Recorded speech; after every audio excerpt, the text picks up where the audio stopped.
Alright, so eto ho, di ba kinasuhan din sina Maharlika at saka itong si Harry Roque. Aba, I don't know kung totoo itong sinasabi ng News 5 ah.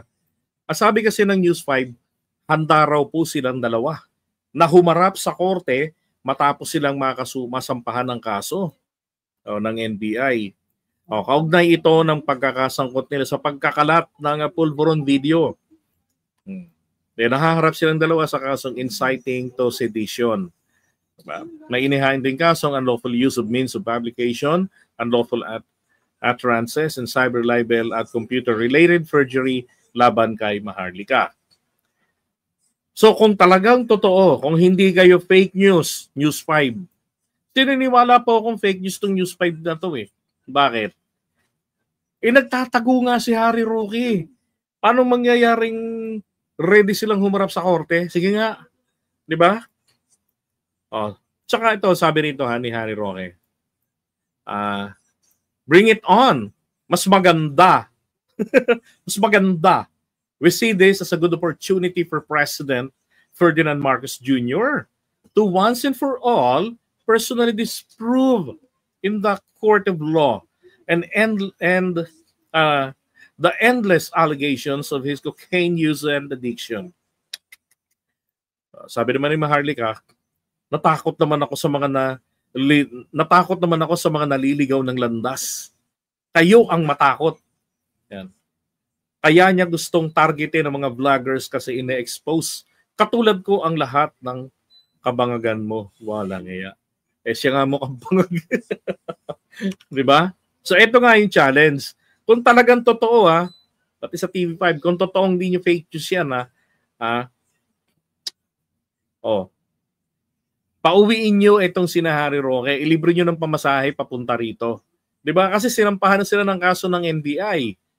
Di ano kasunod doon? Hearing yan. Di ba? Willing daw humarap sa korte. Syempre, hindi ito magpapakita doon sa DOJ. Dapat magkaroon na agad ng indictment pagpasok sa korte, 'di ba? Hanggang magkakaroon ng ng arraignment, yung susumpa-sumpa kung guilty or not guilty. Dapat dapat naman talaga magsiuwi sila para maging credible. 'Di ba? Bigyan nila ng credibility yung mga sarili nila. Kuda sila ng kuda, kunwari tagapagtanggol ng bayan, kayang panindigan yung sinasabi. Tapos hindi naman sila nagpapakita. Ang laking kalokohan yan eh. Di ba? Ay nako. Vote to Amy and Camille. Silang dalawa may akla. Maharlika ang mga bangag at baliw. Correct. May pinakita nga akong video sa inyo. Hilong-hilo na po si Harry Roque sa pagkabangag niya siguro. Dahil hindi niya na malaman kung sabi niya, kaibigan daw niya yung mayor ng Bawan. Dahil isa raw po siyang maninisid ng isa siyang diver. Di ba? Tapos maya-maya, kinukwento niya na, asawa na ni Beatrix, ni Jinky, Luistro, si Mayor Noel. At kakwento niya, kongresista ito dati.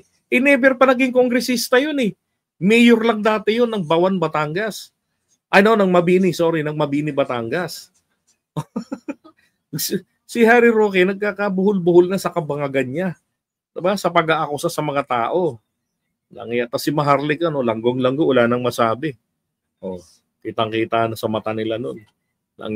Tapos yung mga DDS, sinasamba pa rin sila.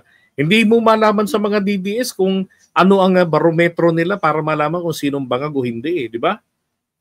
Kitang-kita na sa itsura ng dalawa. Ay nako. Para sa akin, umuwi na lang tong dalawang ito. O kaya, pwede lang ang padukot para maiuwi rito Di ba? Para mapaharap talaga sa mga kaso laban sa kanila. Makita talaga yung totoong tapang nila.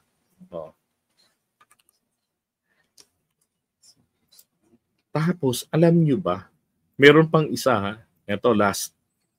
Sabi nga nito, di ba, ang ginawa nitong dalawang to, ito, kanina nabanggit ko na ito, yung sa buwata na yan naglabas ng survey ang Publicus Asia at Pulse Asia, di ba?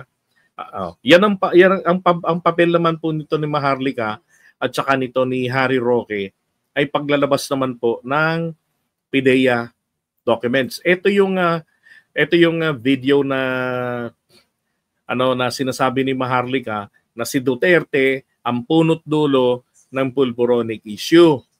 Siya naman daw ang papel niya ay ikinonect niya lang o ikinabit niya lang yung PIDEA leaks.